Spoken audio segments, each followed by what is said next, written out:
Good afternoon, middle school students. It's Mr. Storms. It's March 30th.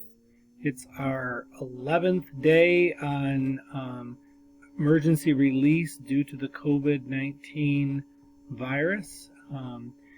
I've been checking Google Classroom A and Google Classroom B.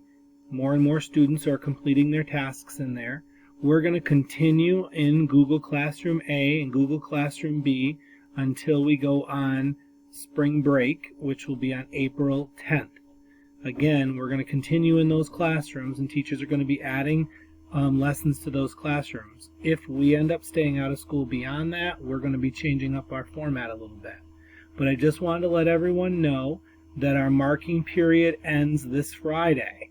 So this Friday the marking period ends. So if you are, it's going to be really important that you're completing tasks in your Google Classrooms A and B.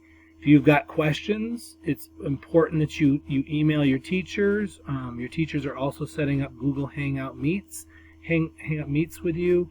If you need to talk with me, I'd be happy to do that as well.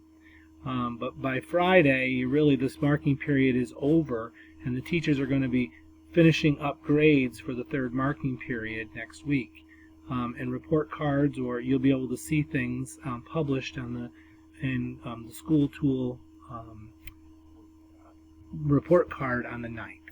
So I hope everyone's doing well, and everyone is having an okay time. I know this isn't a great time, and most of us wish that we were back in school, but it won't be long and we'll be back in school. Talk to you tomorrow.